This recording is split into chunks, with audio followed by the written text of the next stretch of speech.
नमस्ते सभी को। नमस्ते मुझे भैया। लगता है कि गोष्ठी में तीन फॉर्मेट रखना चाहिए। जो हम लोग लास्ट टाइम बीजापुर के बाद बात कर रहे थे, तो तीन चीजें हमको लगता है होने की जरूरत है। एक तो जो क्वेश्चंस हों उसको अगर कहीं कंपाइल करके रख लिया जाए तो उसको रिस्पॉन्ड किया जा सकता है।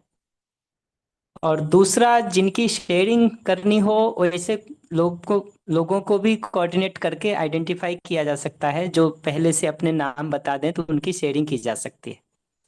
मुझे लगता है ये दो भाग मुख्य है, क्वेश्चंस का और शेयरिंग का। और क्वेश्चंस को रिस्पॉन्ड करने के बाद अगर समय बचता है तो मुझे अपनी तरफ से जो बातें और कहनी है उसको मैं उस समय में कह सकता हूँ। और इन बिटवीन अगर किसी के कोई क्वेश्चन होते हैं तो ऑफ कोर्स हैंड रेज करके पूछ ही सकते हैं। तो मुझे लगता है कि शीतल भैया से भी बात हो रही थी लास्ट टाइम, तो कुछ इसी फॉर्मेट में इसको कोऑर्डिनेट करने का सोचे थे। तो भैया तो उपलब्ध ही हैं, उनसे मैं एक बार पूछना चाहूंगा कि कैसे और सोच रहे हैं, तो अकॉर्डिंगली उसको हम मूव कर सकते हैं। जी नमस्ते सभी को। जी भैया नमस्ते। बराबर है। तो अब बताइए आज का क्या करना है। कुछ क्वेश्चंस हैं जो हमको रिस्पॉन्ड करने हैं, या मुझे अपनी तरफ से कुछ बात रखनी है, या शेयरिंग करना है, क्या कोऑर्डिनेट हुआ है? तो जैसा आप कहेंगे वैसा चलेंगे जी। भैया एक्चुअली नंबर तो मेरा ही मैसेज में सर्कुलेट किया है कि कोई क्वेश्चन है तो इस नंबर पे आप दे सकते हैं, बट अभी तो किसी के कोई क्वेश्चन या ऐसा आया नहीं है। तो आज की अभी चेक कर लीजिए, किन्हीं का अगर क्वेश्चन या शेयरिंग कुछ हो तो उनको अनम्यूट करके सुन लेते हैं एक बार, अदरवाइज फिर मुझे जी जो कहना है वो मैं कह दूंगा। जी ठीक है। तो मेरा एक बार नंबर, चेक कर लीजिए। सॉरी भैया। नहीं, मैं कह रहा हूँ अभी के लिए एक बार चेक कर लीजिए, अगर किन्हीं का कोई क्वेश्चन या शेयरिंग हो तो उसको कोऑर्डिनेट कर दीजिए, जो भी हैंड रेज करते हैं उनको अनम्यूट कर दीजिए। जी और जिनका भी हो तो उसको करके फिर जो समय बचता है उसमें मेरे को अपनी तरफ से जो बात कहनी है वो मैं कह दूंगा। जी भैया। हम्म। हम्म। जी तो अभी आप में से किसी का कोई प्रश्न है या अभ्यास से रिगार्डिंग कोई शेयरिंग है तो आप हैंड रेज कर सकते हैं। तो आपको माइक प्रोवाइड कराएंगे हम यहाँ से, तो आप अपनी बात रख पाएंगे। और दूसरा है कि मेरा नंबर सभी के पास होगा, ना हो तो अभी मैं चैट में भी लिख दे रहा हूँ। तो हफ्ते भर में कोई क्वेश्चन बनता है या आपको लगता है कि कोई शेयरिंग अगली गोष्ठी में आपको करनी है, या कोई मुद्दा है जिस पर आप कुछ बात या तो रखना चाहते हैं या पूछना चाहते हैं, तो उसमें मुझे व्हाट्सएप कर देंगे आपके नाम और थोड़ी पहचान के साथ, तो हम उसको रख लेंगे और भैया को पहले से गोष्ठी से पहले ही प्रोवाइड कर देंगे कि इतने क्वेश्चन है और इतनी शेयरिंग है। तो उस हिसाब से गोष्ठी ठीक से प्लान हो जाएगी अगली गोष्ठी से।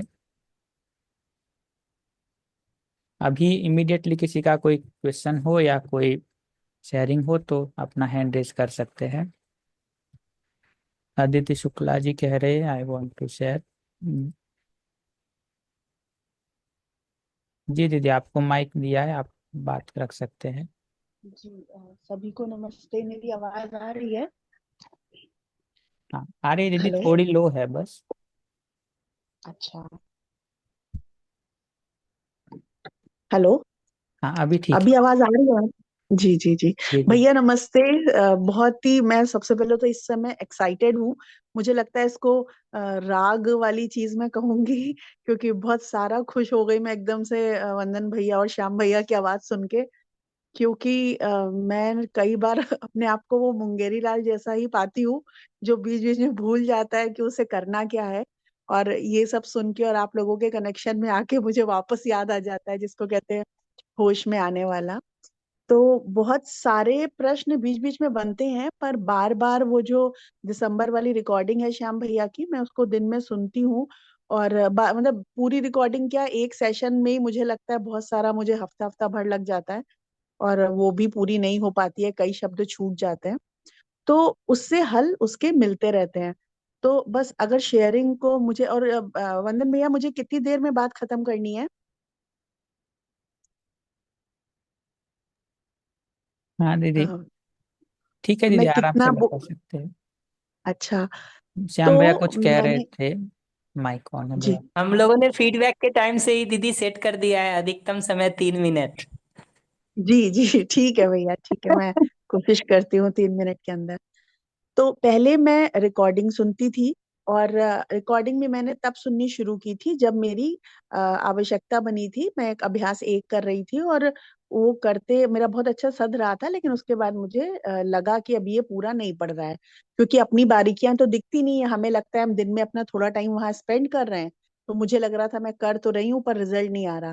तो जब वो सुनना शुरू किया अभ्यास सत्र, तो मुझे लगा कि अभी मैं इसको लाइव करूं, मुझे ऑनलाइन और वो चीजें उतनी नहीं समझ में आती हैं। तो मैं अहमदाबाद चली गई श्याम भैया का शिविर करने। उस शिविर के दौरान मैं जितना भी अभ्यास कर पाई, तो मुझे लगा जैसे सारी प्रॉब्लम्स का सलूशन तो मिल गया, और सब कुछ धीरे धीरे सॉल्व होता दिखा भी। और वो नहीं होते हैं कि 2 की जगह 20 पंख लग जाते हैं और हम बहुत सारा उड़ने लगते हैं। बट ग्रेजुअली जब मैं देख रही थी, मेरा इंटरेक्शन मेरे करीबी लोगों के साथ हो रहा था, तो वो बात नहीं आ रही थी जो मुझे चाहिए थी। मतलब मेरी साइड से चीजें गड़बड़ ही हो रही थी। तो फिर मैंने उसको जब मैंने सोचा अच्छा फिर से मैं अभ्यास वाला सुनना शुरू करती हूँ। और मैंने सुनना शुरू किया, तो मुझे दिखा कि मैंने एनवीसी की प्रैक्टिस ओवर कॉन्फिडेंस में नहीं करी।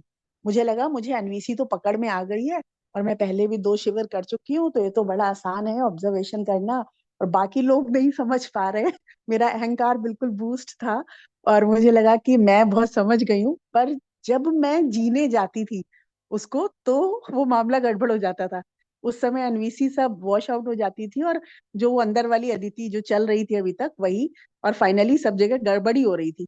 और एक दिन तो मेरा और मेरे बेटे का अच्छा वाला मतलब वाद विवाद हो गया, जिसमें कि बिल्कुल मुझे लगा अब तो मुझे घर छोड़ के चले ही जाना चाहिए। फिर एक उपलब्धि तो है इस 6 साल से इन सब अभ्यासों की, कि वो लास्ट मोमेंट पे जब सब कुछ फटने लगता है, तब दिखता है कि मेरी साइड से कुछ गड़बड़ हो रहा है, मुझे थोड़ा स्पेस देना चाहिए। और मैंने वो गैप किया। आधा घंटा भी नहीं बीता था, मैंने अपने बेटे को कॉल की, और मैंने अपनी सारी चीजों को, पता नहीं वो किस तरह से, वो एक मैं भी मूल में इंसान हूँ, मैं भी सबका शुभ चाहती हूँ, वो भी इंसान है, वो भी शुभ चाहता है, ये सारे थॉट्स रिकॉल हुए, और सारी शिकायत मिट गई अंदर से। और मैंने उससे बात की, और उस समय उस लड़ाई को खत्म किया। फिर मुझे उस दिन ये दिखा कि अभी ठीक से प्रैक्टिस की जरूरत है। तो मैंने साइड में एनवीसी का एक भैया, चैतन्य भैया हैं, उनके साथ में वो शुरू कर दिया प्रैक्टिस। 3-4 क्लासेस उनकी अभी तक ऑनलाइन हो चुकी हैं। तो फिर मुझे धीरे धीरे की, और श्याम भैया की एक बात जो मैं बार बार सुनती हूँ, कि अभ्यास का एक ही विकल्प है, अभ्यास। तो और बार बार कि नदी के किनारे खड़े रहने से स्विमिंग नहीं आएगी, पानी में कूदना पड़ेगा। तो ये सेंटेंस भी ना मुझे रटते चले जा रहे थे। लेकिन जब जैसे मेरा घर पे काम वाले हो या किसी के साथ भी इंटरेक्शन होता था, तो मुझे अब ये पकड़ में आने लगा कि अब मैं पानी में कूदने जा रही हूँ। तो अब मुझे उस एनवीसी को और उस अभ्यास को अपने अंदर रखना है। लेकिन वो वही फिर मुंगेरी लाल हो जाते हैं, और बात करते करते गायब हो जाते हैं। लेकिन पिछले 10 दिन से, जब से मैं एनवीसी की प्रैक्टिस कर रही हूँ, लेकिन देखो ना, अभी मैं ऑनलाइन शेयर कर रही हूँ, तो मैं फिर भूल गई, फिर मैं इस समय मुंगेरी लाल बनी हुई हूँ, और बस एक्साइटमेंट में सब कुछ शेयर करने लगी। मुझे लगा कोई बोले उसके पहले मैं अपनी बात रख दूं, क्योंकि उससे मुझे फायदा ये होता है, जहां मैं कम पढ़ रही होती हूँ मुझे कोई ना कोई ध्यान दिला देता है, अगर मैं संस्थान चली जाऊं, या मुझे पता है श्याम भैया सुन रहे हैं, आप लोग सुन रहे हैं, तो मैं जहां अटक रही होंगी आप लोग मेरा ध्यान वहां ले जाएंगे। इस लालच में मैं शेयरिंग कर रही हूँ। और इस समय शेयरिंग करते समय मैं ये भूल गई कि मैं भी मूल में मानव हूँ, सबका शुभ चाहती हूँ, और आप सब भी मेरा शुभ चाहते हैं। उसको बिना ध्यान में रखते हुए बोल रही हूँ, तो ये मैं गड़बड़ कर रही हूँ। ये मुझे धीरे धीरे पकड़ में आने लगा है। और हर बार मैं देखती हूँ, जब मैं अभ्यास ज्यादा करती हूँ, तो मैं स्लो पड़ जाती हूँ। तो हर बार जब मैं वो करने जाती हूँ, तो मुझे लग रहा है कि यही प्रोसेस है, और इसी के चलते मैं एक दिन वो सफलता पा पाऊंगी। जैसा मैंने एक चीज और भी देखी है, कि मैं अपने आप से जो संकल्प लेती हूँ, कि मैंने ऐसा सोचा था मैं 21 दिन 1 घंटे रोज अपने शरीर को स्थिर करने की प्रैक्टिस करूंगी। पर वो 3 दिन हुआ, चौथे दिन फिर कोई बहाना बना और मैं नहीं कर पाई। फिर वो 2-3 दिन नहीं हुआ, फिर हुआ। तो बहुत सारी अपनी चीजें दिख रही हैं, कि सोचने में हो रहा है, करने में नहीं हो रहा है। तो अभी ऐसा मन बनाया है कि जो जो विचार में कर रही हूँ उसको मूर्त रूप से, उसको बाहर भी व्यवहार कार्य में भी कर पाऊं। फिर अभी एक और भैया का, मैं वो डे 5 तक जब पहुंची, सेशन सुनते सुनते बहुत मुश्किल से यहाँ तक आ पाई हूँ, 4 तक में ही काफी टाइम से लटकी पड़ी हूँ। तो उसमें मैंने ये भी सुना कि जब हम भाव का, विचार का और उस मूलभूत वास्तविकता का अभ्यास कर रहे हैं, तो हम कुछ समय के लिए, जब तक नहीं हो पा रहा है, और भैया के साथ मुझे एक चीज बहुत अच्छी मिली है कि टाइम बहुत कम होता है। मतलब 3 महीने मैं इस पे अभ्यास करूंगी तो मैं सफल हो पाऊंगी। या भैया ने बोला उसमें, जितना मैं सुन पाई, कि 15 दिन अगर मैं इस चीज को बिना मोबाइल या बिना किसी के इंटरेक्शन के खुद के साथ काम कर लूं, विचार में, भाव में और मूलभूत वास्तविकता के साथ, तो 16वें दिन से जब मैं लोगों के साथ इंटरेक्शन करने जाऊंगी तो मैं उसको बेहतर कर पाऊंगी। क्योंकि मैं ऐसी बनना चाहती हूँ कि मेरा सभी के साथ व्यवहार कार्य अच्छा हो जाए, और मुझे पता है वो मेरा अंदर किए बिना नहीं होगा। तो ये सारी चीजें हैं अभी तक जो मैं पकड़ पाई हूँ। तो इतनी ही मेरी शेयरिंग थी। Thank you. जी नमस्ते। दीदी, रिस्पॉन्ड कर दूंगा बाद में। वंदन जी भाई, भैया। और किन्हीं का हैंड रेज है, जरा सुन लिया जाए। जी भैया, भरत भैया का हैंड रेज है। भैया आपको माइक दिया है, आप अनम्यूट करके बात रख सकते हैं।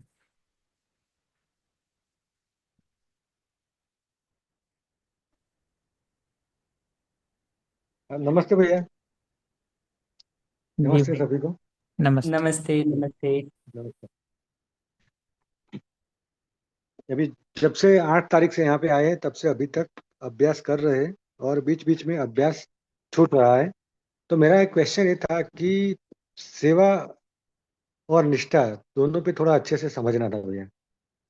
सेवा को कैसे परिभाषित करें हम, और उसको अपने में अभ्यास में कैसे लाए, और निष्ठा को कैसे बनाए रखें। क्योंकि डिसिप्लिन भी चली जाती है कभी कभी, और अपना पुराने तरीके में चले जाते हैं। तो वो समझना था भैया। ठीक है, ठीक है। जी भैया, थैंक यू भैया।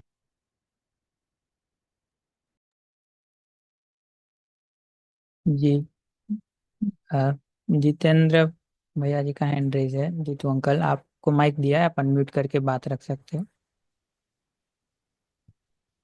जी नमस्कार।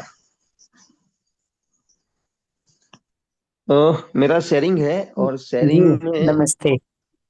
हाँ, मेरा एक्सपेक्टेशन है कि जो मैं अभी चल रहा है मेरे लाइफ में, मैं सही रास्ते पर हूँ या नहीं, इसका मैं थोड़ा फीडबैक चाहूंगा।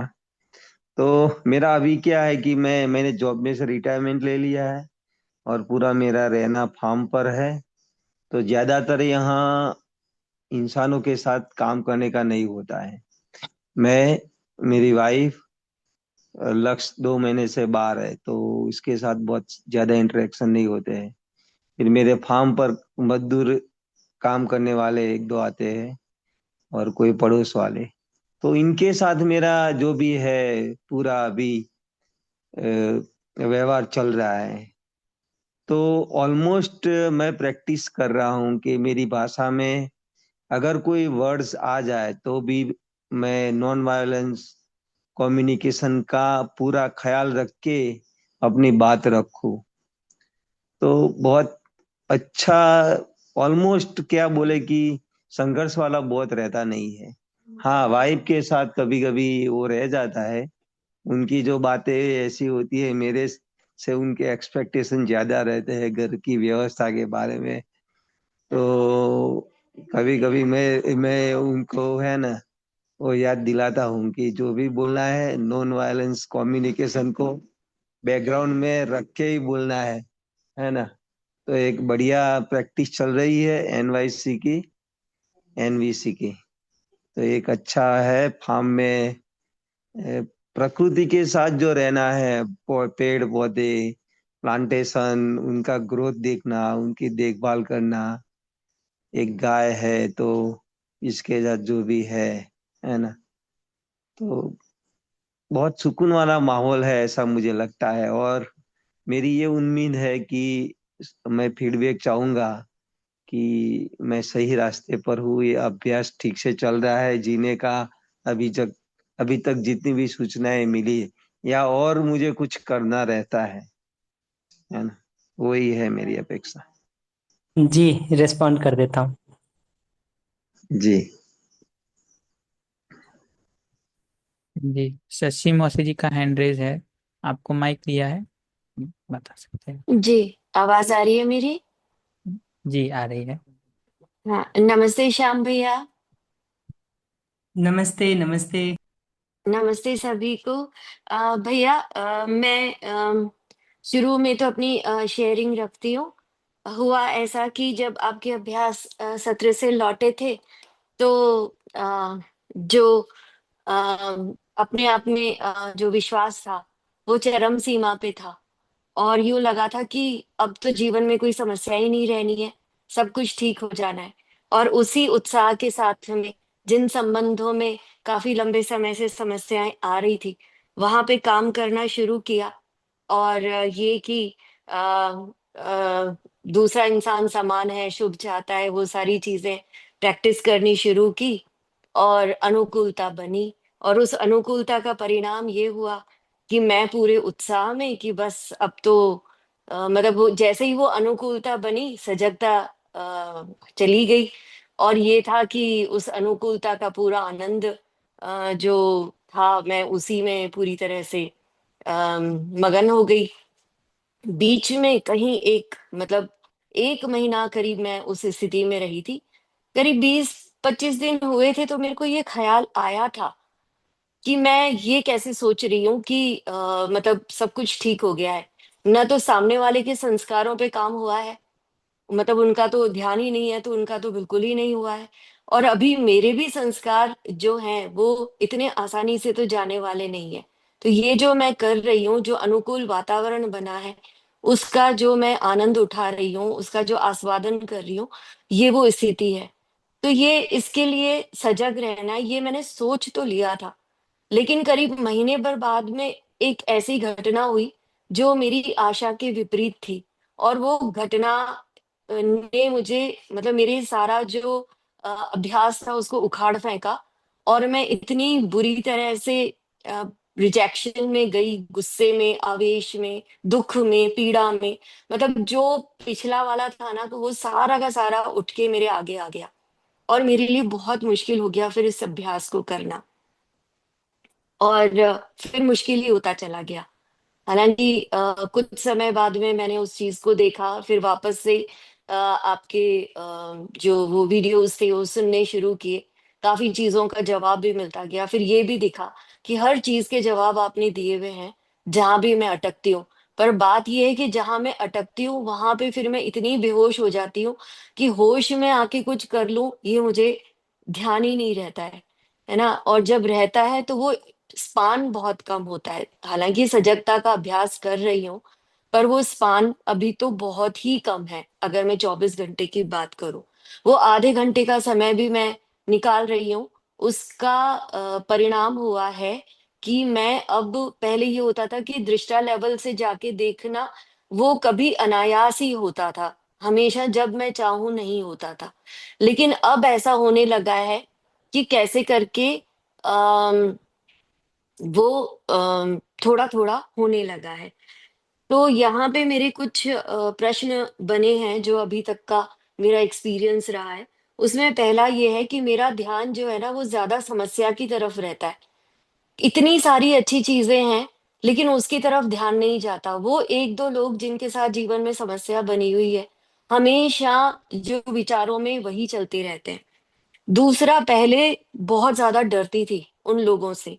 लेकिन अब ऐसा हुआ कि अचानक एक दिन एक घटना हुई और मैं उस डर से निकल गई। लेकिन वो जो डर से निकलना हुआ ना भैया, अब मुझे अपने आप से ज्यादा डर लगने लगा है, क्योंकि मैं डेयरिंग हो गई हूँ। तो मतलब मुझे लग रहा है कि ये जो डर से निकलना था, मतलब एक तरफ वाली स्थिति, और वो अब मतलब पहले कुएं में थी और अब वो खाई वाली स्थिति हो गई है। तो मेरे को अपने उस डेयरिंग होने से थोड़ा सा डर लगने लगा है। अ, तीसरी बात ये कि जब ये देखती हूँ कि उनकी कुछ पुरानी घटनाएं याद आती है उनसे रिलेटेड, तो अब भी बहुत ज्यादा पीड़ा होती है। और जब उसको दृष्टा के लेवल से देखती हूँ कि हाँ मैं विरोध में हूँ, पीड़ा में हूँ, तो क्या दृष्टा लेवल से देखने का ये मतलब है कि फिर, मतलब ऐसा मैंने पाया कि जब मैं अगर वास्तव में अपने आप को डिटैच करके देख रही होती हूँ, तो उस समय मेरी पीड़ा नहीं रहती। और कई बार तो ये होता है कि मैं जब उनको और उस स्थिति में जब मैं ये देख पाती हूँ होशपूर्वक कि उनमें भी शुभ की चाहनाएँ, सुखपूर्वक रहना चाहते हैं, जो भी मूलभूत वास्तविकताएँ हैं, तो मैं आराम में आती हूँ, उनको अपने जैसा मानती हूँ और मुझे ठीक लगने लगता है। लेकिन कहीं न कहीं एक हठ भी आता है कि नहीं, अभी तो मैं स्वीकार नहीं कर सकती, मतलब इतना ज़्यादा विरोध मेरा उनके साथ है कि मैं, अगर वो आराम वाली स्थिति भी होती है ना, तो उसको मैं ज़िद से वो स्वीकार नहीं करती हूँ। तो भैया ये कुछ बातें थी जो मैं अ, जानना चाहती थी इस बारे में कि अ, जी आप क्या जी कहते हैं? जी जी। रिस्पॉन्ड करूंगा।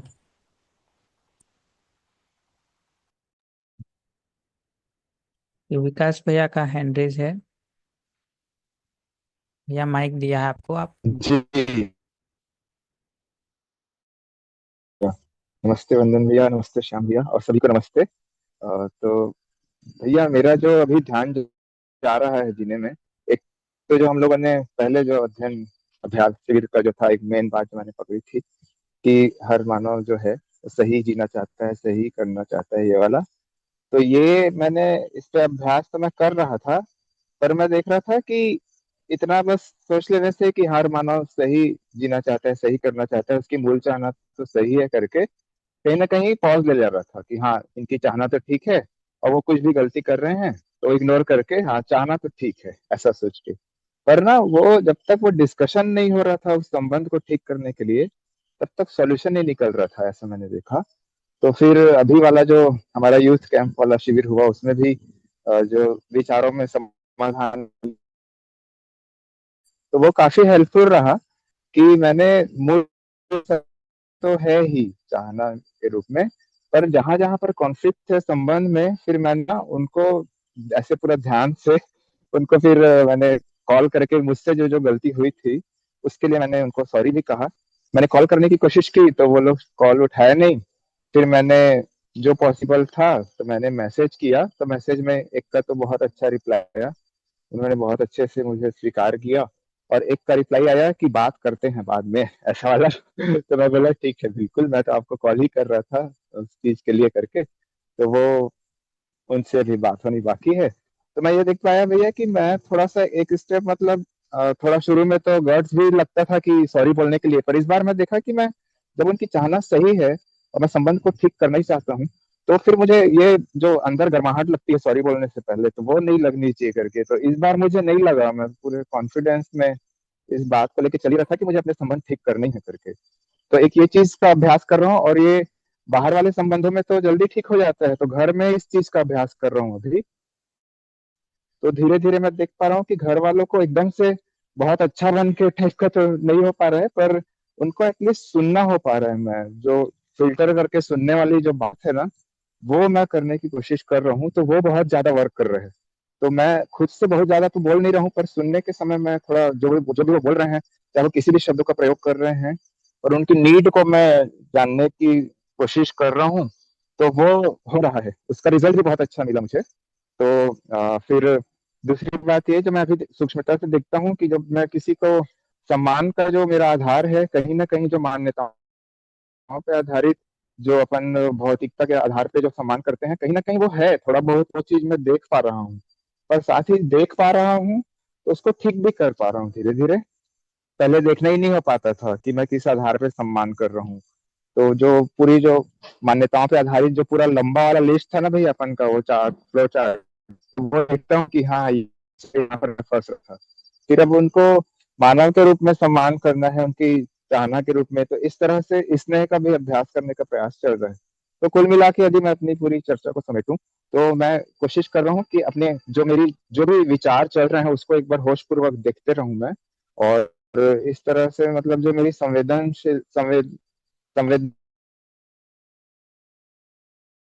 नहीं, मैं अभी देख पा रहा हूँ, नहीं तो पहले तो उसी में खो जाता था। और अभी यह है कि उन निर्णयों को मैं देख पा रहा हूँ, तो देखने के बाद उसको स्वीकार्य नहीं हो रहा है या फिर उसमें फंसा हुआ हूँ, ये भी देख पा रहा हूँ।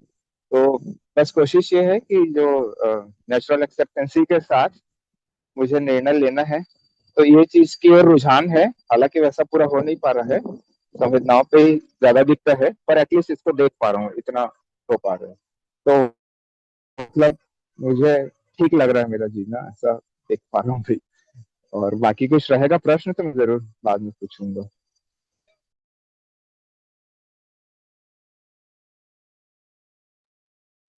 जी भैया, अभी किसी का हैंड रेज नहीं है। ठीक है, तो मैं इनको रिस्पॉन्ड कर देता हूँ, फिर जो बात मुझे अपनी तरफ से कहनी है उसको कह के फिर लास्ट में अगर कोई और प्रश्न होगा तो उसको रिस्पॉन्ड कर देंगे। अपनी मीटिंग कितने बजे तक होनी है? 10 बजे तक भैया। 10 बजे तक, तो मैं 9:45 तक का समय ले ले रहा हूँ, और आखिरी के 15 मिनट में कोई और क्वेश्चन होगा तो उसको रिस्पॉन्ड कर देंगे। जी। नीचे से शुरू करता हूँ। विकास भाई ने जो बात कही ना, उसमें देखिए ये सारे ही अभ्यास महत्वपूर्ण है। अस्तित्व सहज वास्तविकता पर ध्यान का बने रहना महत्वपूर्ण है। उसके आधार पर मेरा भाव ठीक बना रहता है, उसके प्रति सजग रहना महत्वपूर्ण है। फिर उस ठीक भाव को बनाए रखते हुए हर स्थिति परिस्थिति में हम कैसे जिएं, अपनी बातों को कैसे सटीकता से रख सकें, दूसरे को कैसे सुन सकें, ये डिटेल भी विचार में समाधान की जगह पर होना जरूरी है। और ये तीनों के साथ जीने की जगह पर, व्यवहार कार्य की जगह पर, आहार विहार की जगह पर ठीक वैसा ही एग्जीक्यूट कर पाना, ठीक वैसा ही जी पाना भी उतना ही जरूरी है। और ये सभी अभ्यास सिद्ध कार्य हैं। जितना जितना जिस भाग का अभ्यास करेंगे उतना उतना वो भाग पुष्ट होगा। विचार में समाधान का जितना अभ्यास करेंगे उतना वो पुष्ट होगा। भाव को स्थिर करने के लिए जितना अभ्यास करेंगे उतना भाव में स्थिरता मिलेगी। और मूलभूत सच्चाइयों के प्रति जितना सजग रहने का कोशिश करेंगे उतना अधिक उसमें सजगता मिलेगी। जिनको सजगता की कठिनाई हो रही है उसके लिए क्या करें? इसका एक सरल उत्तर है कि हर थोड़ी देर के बाद अपने को किसी न किसी फॉर्म में रिमाइंड कराने का एक ऑप्शन चाहिए कि हम सजग रहना चाहते हैं। वो जिस तरह से भी आप कराइए, चाहे मोबाइल में अलार्म डाल के कार्य लगाइए, कि कंप्यूटर पे अपने डेस्कटॉप का वॉलपेपर लगा के लगाइए, कि अपनी दीवार पर कुछ पोस्टर लगा के लगाइए, या ये सब क्रिएटिव आइडियाज हैं। ये कोई मैं एग्जॉस्टिव लिस्ट नहीं बता रहा हूँ, नहीं ये कह रहा हूँ कि यही करना है, बट किसी न किसी फॉर्म में अपने रिमाइंडर का एक ऑप्शन होना चाहिए। और दिन भर में एक बार, 2 बार, 3 बार कहीं ना कहीं हमको टाइम निकाल करके कुछ देर इन चीजों को सुनने या पढ़ने में समय इन्वेस्ट करना चाहिए। बल्कि उसका एक अच्छा आइडिया ये भी होता है कि हर 1 घंटे के बाद हम 5 मिनट का ब्रेक लेने का फिक्स कर लें। हमारी जो भी गतिविधियां दिन भर के काम की होती हैं होने दें, हर 1 घंटे के बाद 5 मिनट का हम ब्रेक ले लें। और उस 5 मिनट के ब्रेक में जिस वास्तविकता पर हम ध्यान को बनाए रखना चाहते हैं, वापस उसको रिकैप करने का, और 5 मिनट तक उस पर ध्यान को बनाए रखने के अभ्यास को सटीकता से करके फिर अपने अगले काम को शुरू करें। तो उसको भी मतलब 1 घंटे में 5 मिनट का समय, हर 1 घंटे के बाद 5 मिनट का ब्रेक लेकर के, यानी 55 मिनट के बाद 5 मिनट्स का ब्रेक लेकर के इस काम को करके देखना चाहिए कि उस मूलभूत सच्चाई पर अपने ध्यान को बनाए रखने का अभ्यास हम गहराई से उस 5 मिनट में कर सकें। जिनको भाव में स्थिरता की कठिनाई हो रही है उनको ये देखना चाहिए कि मूलभूत सच्चाई पर स्लिप होने के कारण अगर भाव समाप्त हो रहा है, तब तो वही अभ्यास जरूरी है जो मूलभूत सच्चाई पर ध्यान बनाए रखने के लिए मैंने कहा। अगर मूलभूत सच्चाई पर ध्यान बने रहने के बाद भी भाव ठीक नहीं रहता है, तो फिर हमको लौट के देखना चाहिए कि ये मूलभूत सच्चाई के रूप में हम जिस बात को देख रहे हैं वो मेरे लिए पर्याप्त नहीं है। उसको बदलने का या उसमें कुछ और ऐड होने का काम करना चाहिए। क्योंकि अगर ध्यान हमारा बना हुआ भी है और फिर भी भाव ठीक नहीं हो पा रहा है, तो कहीं ना कहीं मूलभूत सच्चाई में कमी पड़ रही है हमारी। हम सच्चाई के किसी एक छोटे हिस्से को देखने का काम कर रहे हैं, उसको थोड़ा और ब्रॉड करके देखने की जरूरत है। विचार में समाधान वाली जगह पर देखेंगे तो उसका एक ही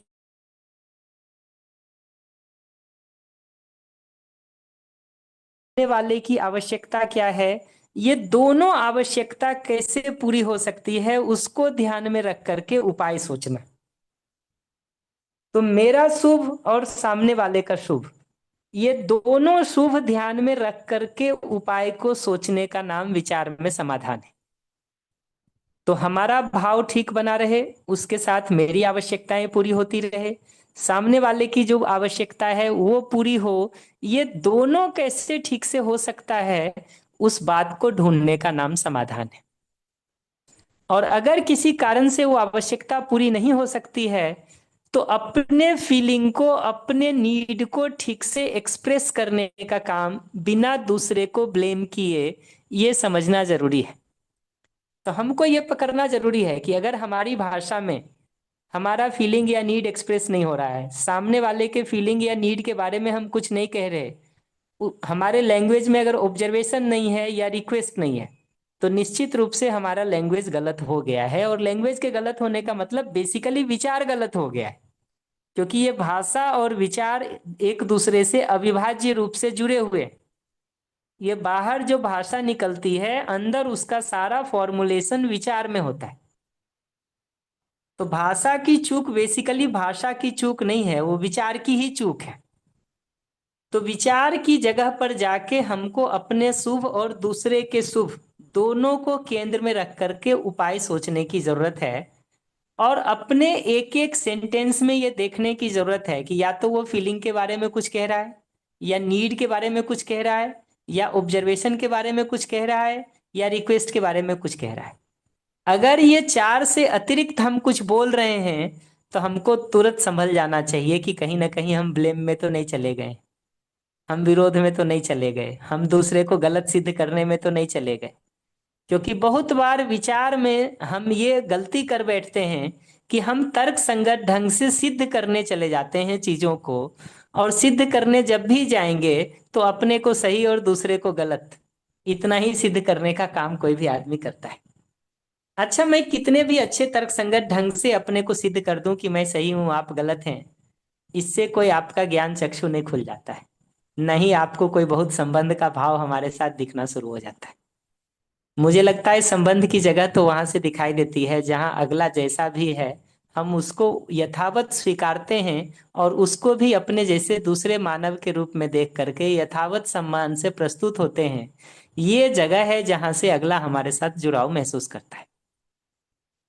तो विचार में समाधान का ठीक से अभ्यास करने की जरूरत है, भाषा में वही रिफ्लेक्ट होता है। तो बेसिकली एनवीसी की जितनी भी प्रैक्टिस है वो बेसिकली विचार में समाधान की प्रैक्टिस है। भाषा और विचार दोनों अविभाज्य रूप से जुड़ा हुआ है। अंदर हमारा विचार जितना कुछ भी चलता रहता है, आज के दिन देखेंगे वो सब भाषा के साथ जुड़ करके चलता रहता है। तो ये तीनों अभ्यास जरूरी है। मूलभूत सच्चाई को स्मृति में धारण करने का अभ्यास जरूरी है, उसके साथ भाव का सही के रूप में बना रहना और उसके प्रति सजग रहना जरूरी है। और विचार में जो भी परिस्थितियां हमारे सामने आती हैं, खास करके जो भी कठिन परिस्थितियां आती हैं जिसमें हमारा भाव और भाषा दोनों बिगड़ जाता है, उन परिस्थितियों में भी अपने भाव को बनाए रखते हुए अपनी बात को हम कैसे कह सकें, इसका उपाय ढूंढना जरूरी है। तो विकास भाई, आपके प्रश्न के उत्तर में तो हमको इतना ही कहना कि विचार में समाधान का ठीक से अभ्यास करने की जरूरत है। और नेक्स्ट में मैं कभी थोड़ा बात कर दूंगा कि ये जो एनवीसी के 4 स्टेप हैं, ऑब्जर्वेशन, फीलिंग, नीड और रिक्वेस्ट का, इसको हम अब लौट करके मध्यस्थ दर्शन के पर्सपेक्टिव से देखेंगे तो क्या उसका व्यू बनता है, उसको नेक्स्ट बार मैं ठीक से आर्टिकुलेट करके रिस्पॉन्ड कर देता हूँ। और अगर पॉसिबल होगा तो उसकी कोई पीपीटी शेयर कर दूंगा ताकि बात करने में सुविधा हो जाए। ये जो शशि दीदी ने बात किया है, इसमें देखिए जब सिचुएशन कठिन हो जाए तो क्या करें का एक सबसे सरल उत्तर है, जैसे ही ये दिखना शुरू करे कि सिचुएशन मेरे लिए कठिन हो रहा है, अब नहीं संभाल पा रहे, हम थोड़ी देर के लिए ब्रेक ले लें। और उस ब्रेक में दो में से एक काम हम करें। अगर अपनी स्थिति ठीक हो तो खुद से उपाय ढूंढने का काम करें, मूलभूत सच्चाई पर ध्यान को ले जाएं, उस आधार पर अपने भाव को ठीक करें, और फिर विचार में समाधान को ढूंढने का काम करें। लेकिन अगर ये काम खुद से नहीं हो पा रहा है तो रिकॉर्डिंग को वापस सुनने का काम करें। और मुझे लगता है वंदन भैया, शीतल भैया, इस बात को कभी देखना चाहिए कि ये पॉसिबल है क्या कि जो रिकॉर्डिंग्स आई हुई हैं या जो अभी बीजापुर की अपलोड होनी है उसमें सेक्शन वाइज कुछ मार्क हो जाए कि किसमें किस बात पर चर्चा है, तो लौट करके उस सेक्शन को ही स्पेसिफिकली देखेंगे तो आसान हो जाएगा कनेक्ट होना। बट जब तक वो नहीं हो तब तक जहां से भी एक अनुमान से समझ में आए वहीं से शुरू कर लें।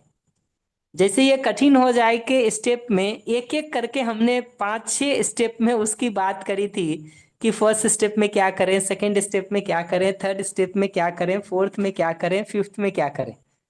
ये सब उन्हीं दिनों के लिए बताए गए हैं कि फर्स्ट स्टेप ट्राई कर लें, वो नहीं होता है तो सेकंड कर लें, वो नहीं होता है तो थर्ड कर लें, वो नहीं होता है तो फोर्थ कर लें, और लास्ट ऑप्शन कम से कम ऐसा बताया हुआ है जो निश्चित रूप से लागू हो ही जाएगा। तो कठिन हो जाने पर तो वही करने की जरूरत है। और ये बात तो सही है कि जैसे जैसे समय बीतता जाता है चीजें कठिन होती जाती हैं, दो कारण से।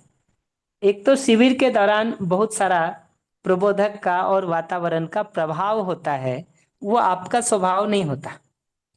तो अनुकूल वातावरण मिलने के कारण, अनुकूल परिस्थितियां मिलने के कारण हमारा जीना ठीक रहता है। तो वो कंटिन्यू तो ऐसा नहीं करेगा, पर वो इस बात की संभावना को दिखाता है कि ऐसा जीना संभव है। वो टेस्ट हमको एक बार दिखाई देता है तो वो टेस्ट हमारे मोटिवेशन का आधार बनना चाहिए, रेगुलर में सुनने का और प्रैक्टिस करने का। आदमी की वो बड़ी चूक होती है कि जब अनुकूलताएं मिल जाती हैं तो आदमी उसमें बह जाता है। पर वो बार बार ध्यान रखना चाहिए कि वो इंद्र की कथा है कि जब एक बार वो स्वर्ग से नीचे गिर गए तो उनको पता चल गया कि वो सुअर में जन्म लेने वाले हैं, तो उन्होंने किसी को कहा कि मैं यहाँ इस जगह जन्म लूंगा, मेरा जब जन्म हो तो जैसे ही जन्म हो तुम आकर के मेरी हत्या कर देना ताकि मेरा उससे मुक्ति मिल जाए। जिसको उन्होंने कहा था उसको आने में 1-2 दिन की देर हो गई। तो जब वो 2 दिन बाद आया हत्या करने के लिए, पहचान लिया उसको, तो उन्होंने कहा कि देखो मुझे अब इसी में बहुत रस आ रहा है, मैं अब निकलना नहीं चाहता हूँ इसमें, अब तो तुम जाओ और ये शरीर यात्रा मैं इसी में पूरा करूंगा क्योंकि पूरा परिवार बसा है मेरा यहाँ।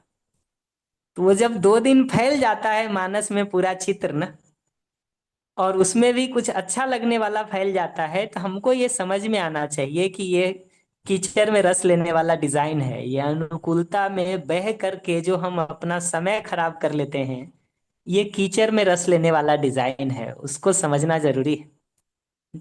ऐसे ही क्षणों को देख करके कुंती ने कभी भगवान श्री कृष्ण से प्रार्थना की थी कि हमारी जिंदगी में दुख रहे वही ज्यादा अच्छा है, क्योंकि आपकी स्मृति बनी रहती है, सुख में हम भूल जाते हैं।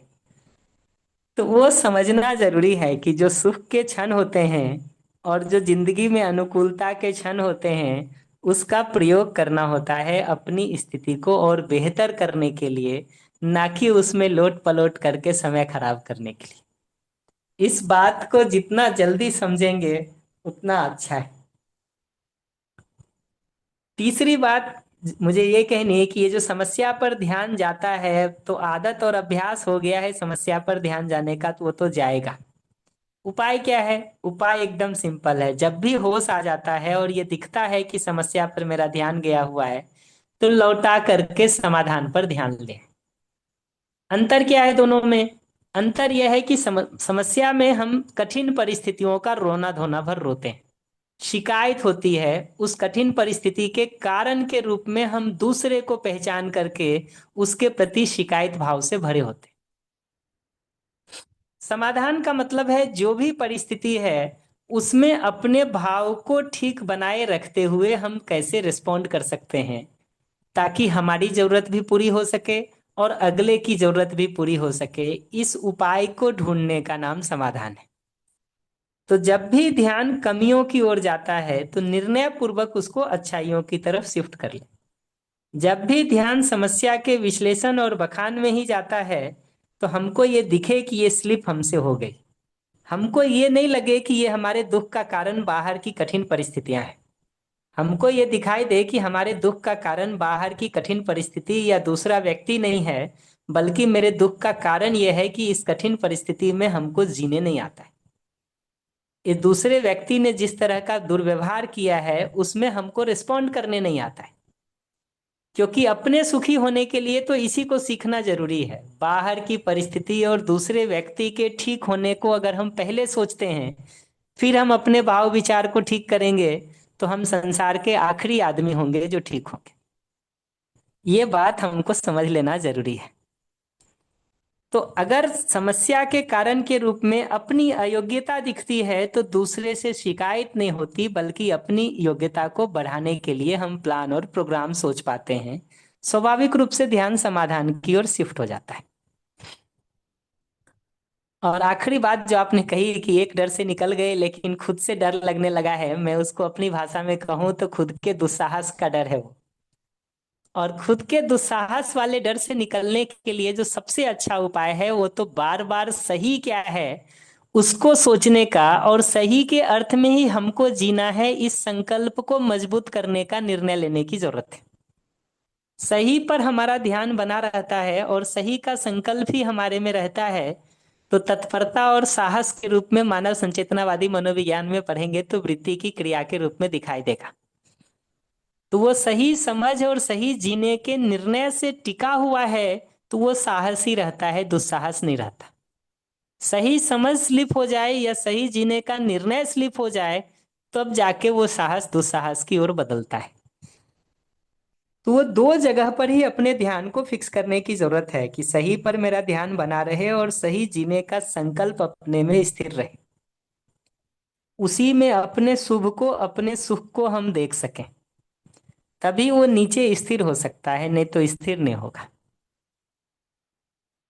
और ये जो आखिरी बात आपने कही कि पुरानी स्मृति की पीड़ा परेशान करती है, उसमें फिर से ये बात देखना चाहिए कि ये जो पुरानी पीड़ाएं उभरती हैं, उसमें हम पीड़ा का कारण किसको पहचानते हैं, सामने वाले को या अपनी अयोग्यता को।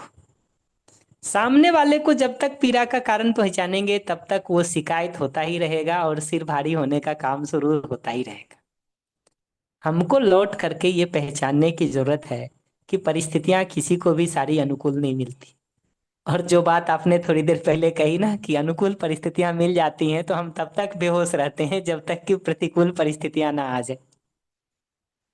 तो प्रतिकूल परिस्थितियों में भी सार्थक सदुपयोग यही है कि हमारा ध्यान मूलभूत सच्चाई की तरफ जा सके और अपनी जिस अयोग्यता के कारण ये परिस्थिति प्रतिकूल लग रही है, उस अयोग्यता को इम्प्रूव करके योग्यता में बदलने के काम को हम कर सकें।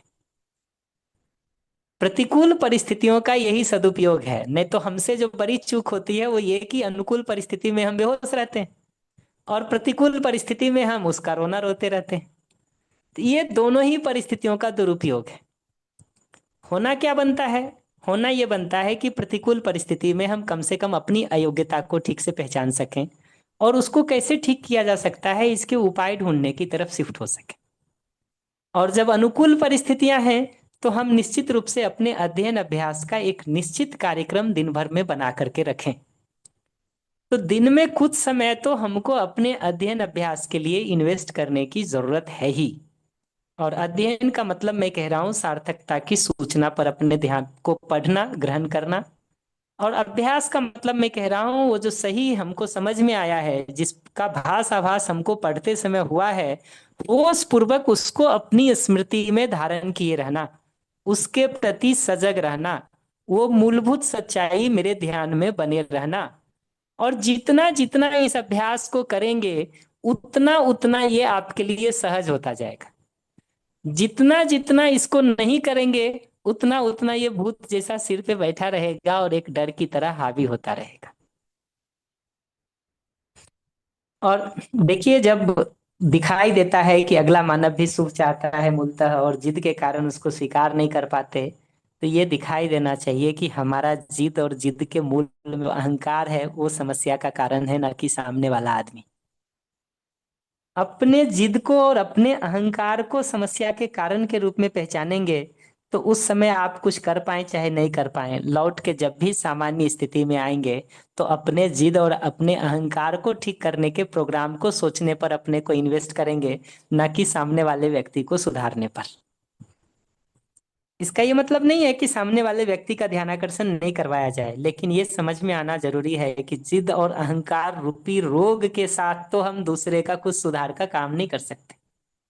जब हम खुद ही रोगी हैं तब तो हम बीमार हैं और हमको इलाज की जरूरत है। तब ये संभावना ही नहीं है कि हम दूसरे के लिए कुछ ज्यादा काम कर सकते हैं। ये बात समझना जरूरी है। तो आपकी बात पर तो मुझे इतना ही कहना था। जितेंद्र भैया, जो बात आपने कही उसमें सारा प्रैक्टिस ठीक है, उसमें दो ही कमेंट हमको करना है। एक तो जितने नजदीकी लोग होते हैं हमारे, वो सब के साथ अभ्यास कठिन होता है, स्वाभाविक है, क्योंकि हम ग्रांटेड लेकर के जीने के अभ्यस्त हो गए हैं। और इतना ज्यादा हम अपने नजदीकी संबंधों को ग्रांटेड लेके चलते हैं कि हमारा बिल्कुल भी होश नहीं होता है अपने जीने और अपने आचरण के प्रति। तो वो स्वाभाविक है, लेकिन मैं फिर भी ये कहूंगा कि उसी को मूल मुद्दा बनाना चाहिए और वहीं पर ठीक से अभ्यास कर लेना चाहिए, ताकि वही अभ्यास ठीक हो जाए तो बाकी सब जगह चीजें ठीक हो जाती है। हमारे एक दोस्त हैं हर्ष, अपने जो सत्य जी रहे थे, प्रोफेसर यशपाल सत्य जी, जिनका मतलब पुरानी रिकॉर्डिंग में आप लोगों ने देखा होगा, जीवन विद्या के शुरुआती दिनों को उन्होंने काफी जीवन विद्या शिविर को आर्टिकुलेट करने में काफी काम किया है। उनके लड़के हैं वो कहते हैं कि किसी भी समस्या को डील करना हो तो उसका दो पक्ष होता है। उसके कमजोर पक्ष को डील करने के बदले जो उसका सबसे मजबूत पक्ष है ना, आपकी समस्या का जो सबसे मजबूत पक्ष है, अगर उसी को आप हैंडल करने की योग्यता सीख लेते हैं तो समस्या अपने आप सरल हो जाती है। तो अगर परिवार में नजदीकी संबंधों में जहां हमारा जीना सबसे कठिन होता है, अगर वहीं पर हम ठीक से अभ्यास करने का काम कर लें तो बाकी सब जगह चीजें आसान हो जाती हैं। और परिवार में इसको करना मैं आसान इसलिए मानता हूं कि एक बहुत बड़ी अनुकूलता आज भी है परिवार में, कि हम एक दूसरे के साथ कितना भी अन्याय करते हो, कितना भी चीख चिल्ला करके बोलते हो, कितना भी एक दूसरे के साथ गलतियां करते हो, लेकिन फिर भी कहीं ना कहीं एक दूसरे के लिए बहुत गहरी स्वीकृति है, एक दूसरे का ध्यान रखने का प्रवृत्ति और मानसिकता है। तो वो ध्यान रखने की जरूरत है। दूसरा, एनवीसी का अभ्यास करते समय ये ध्यान रखना जरूरी है कि ये भाषा या विचार का अभ्यास ही प्रमुख अभ्यास नहीं है। मूल अभ्यास तो मूलभूत सच्चाई को अपनी स्मृति में धारण करने का और उसके आधार पर भाव को ठीक बनाए रखने का है। वो दोनों के साथ ये विचार अभ्यास और भाषा को ठीक करने का काम जरूरी है। ये भी कम महत्वपूर्ण है ऐसा नहीं है, ये भी जरूरी है। लेकिन मूलभूत सच्चाई पर ध्यान को बनाए रखने का और भाव को ठीक बनाए रखने के अभ्यास छूट ना जाए, ये ध्यान रखने की जरूरत है कि हमारे लिए एनवीसी या विचार अभ्यास ही मूल मुद्दा न बने। मूल मुद्दा तो सच्चाई पर ध्यान के बने रहने का और उसके आधार पर भाव के ठीक बने रहने का अभ्यास रहे। उसके साथ फिर विचार में समाधान को ठीक से ढूंढने का काम हम करें। और जब भी हम अपने को एक्सप्रेस कर रहे हैं तो अपनी फीलिंग और नीड को एक्सप्रेस करने का काम करें। अगला कुछ कह रहा है तो उसकी फीलिंग और नीड को फिल्टर करके सुनने का काम करें, कि अगला जो कुछ भी हमको कहता है हम छान करके उसको फिल्टर करके उसकी फीलिंग और नीड, सिर्फ ये दो चीजों को सुने। हम बाकी सारी चीजों को सुन लेते हैं इसलिए रिएक्टिव हो जाते हैं। तो जो शशि दीदी कह रही ना कि भाई कठिन परिस्थितियां आ जाती हैं, वो कठिन परिस्थितियां इसलिए आ जाती हैं कि सुनते समय ही हम सजग नहीं रहते और अगला जो कुछ भी बोल रहा है या कर रहा है उसमें हम उसकी फीलिंग और नीड को पकड़ने के बदले जो साइड के मसाले हैं सारे, उसको पकड़ के उसमें उलझ जाते हैं। तो मैं बार बार कहता हूं कि ये आइसक्रीम को रैपर सहित खाने का प्रयास करना है। हमको अगर आइसक्रीम खाना है तो हम रैपर हटा के खाएं ना। हम रैपर में उलझ जाएंगे तो मुंह का स्वाद खराब होगा ही और परिस्थिति कठिन हो ही जाएगी, वो अभी जीभ में और गले में चिपकने ही वाला है। सुनते समय ही प्रैक्टिस करना सबसे इंपॉर्टेंट है, बोलना तो बाद का है। क्योंकि सुनने में ही अगर चूक हो गई तो हमारी गाड़ी स्लिप हो जाती है और हमारा भाव खराब हो जाता है। ध्यान मूलभूत वास्तविकता से हट जाता है और भाव खराब हो जाता है। ये दो चूक हो गई तो नीचे विचार में समाधान चलेगा नहीं, फिर तो समस्या ही चलेगी और दूसरे से बदला लेना ही चलेगा, विरोध ही चलेगा। तो सुनते समय ही ये बहुत जरूरी है कि हम फिल्टर करके सुनने का आदत डालें। जो मैं बार बार कहता हूं कि अगला सारा शिकायत करता है, हमको नालायक कहता है, भला बुरा कहता है, 20 बातें कहता है, वो सब के पीछे उसका मूल आशय हमको ये सब कहना नहीं है। उसका मूल आशय तो इतना ही है कि उसकी कोई नीड पूरी नहीं हुई है, उसकी कोई आवश्यकता पूरी नहीं हुई है, और वो बेसिकली उसके लिए रिक्वेस्ट कर रहा है कि क्या आप कल से हमारे चाय में ठीक चीनी दे सकते, क्या कल शाम हम घूमने के लिए बाहर जा सकते, क्या आप हमारे लिए ये ला करके दे सकते। ये सारी बेसिक चीजें जो उसको रिक्वेस्ट करके बोलने नहीं आती है, या उसका भरोसा उठ गया है कि रिक्वेस्ट करके बोलने से आप सुनेंगे नहीं, इस कारण से वो रिएक्टिव हो गया है। ये सबको हमको फिल्टर आउट करके सुनने की जरूरत है कि अगला जो कुछ भी कहता है हम उसमें से उसकी फीलिंग और नीड, बस ये 2 बातों को सुने और साइड के रैपर को खोल करके बाहर ही छोड़ते हैं, उसको अंदर नहीं आने दें। अपने अंदर उसको ले आएंगे तो फिर कचरा फैल जाएगा और पूरे कमरे की झाड़ू मारनी पड़ेगी। लेकिन दरवाजे पर ही आपने फिल्टर लगा रखा है तो कमरा आराम से साफ रहेगा, और बहुत आसान है दरवाजे पर चीजों को डील कर लेना। लेकिन एक बार कमरे में आके फैल गया फिर तो एक ही उपाय है कि ठीक से पूरे कमरे का झाड़ू मारा जाए। उस समय अगर फैल ही जाए तब तो आराम से एक ब्रेक लेना चाहिए। ब्रेक लेकर के या तो खुद से मूलभूत सच्चाई पर ध्यान को ले जाके भाव को ठीक रख के विचार में समाधान ढूंढना चाहिए, या खुद से वो नहीं हो पा रहा हो तो रिकॉर्डिंग सुनने का फिर से काम करना चाहिए। उसमें आपको निश्चित रूप से उपाय मिल जाएंगे, और फिर भी नहीं मिलते हैं तो अगली वीकली गोष्ठी में उस पर हम डिस्कस कर लेंगे। लेकिन ये ध्यान रखना जरूरी है कि दरवाजे पर ही उसको हम सुनते समय डील कर लेंगे तो चीजें बहुत आसान होंगी। वहां डील नहीं करके कचरा सारा अंदर आने दे देंगे और फिर उसको हटाने का सोचेंगे, कठिनाई तो जाएगी। अदिति दी ने जो बात कही है कि स्लिप बार बार हो जाता है, उसके लिए तो देखिए मैं शुरू में ही सारी बात बता दिया कि स्लिप ना हो उसके लिए कैसे अपने ध्यान को बनाए रख सकें, और बार बार के अभ्यास से ही ये चीजें सधती हैं। तो हर घंटे के बाद हम 5 मिनट का ब्रेक लेकर के ही रखें, जिसमें हम अपने को वापस डिफॉल्ट सेटिंग रीसेट करने का काम करके रखें। कि ये जो हमारी डिफॉल्ट सेटिंग बिगड़ जाती है घंटे भर का काम करके इधर से उधर, वो वापस 5 मिनट का ब्रेक लेकर के हम अपने को डिफॉल्ट में रीसेट करें और अपने ध्यान को मूलभूत सच्चाई पर ले जाएं, उसके आधार पर भाव को ठीक रख लें। अगर कहीं विचार बिगड़ गया था तो उसमें वापस समाधान को ढूंढने का काम कर लें, और फिर से आगे जीने के काम को शुरू करें। हर 1 घंटे में 5 मिनट का ब्रेक लेने का ये काम तो कर ही लें। अगर वो भी याद नहीं रहता है कि घंटे भर के बाद ब्रेक लेना है तो मोबाइल में अलार्म डाल लें, किसी सिस्टम को यूज कर लें, किसी मैकेनिकल सिस्टम को यूज कर लें जो आपको उस बात के लिए ध्यान दिलाता रहे। तो हर घंटे के बाद 5 मिनट के ब्रेक लेने के काम को करके देखिए, बहुत उपयोगी आपको दिखाई देगा और ध्यान के बने रहने में बहुत मदद कर पाएगा।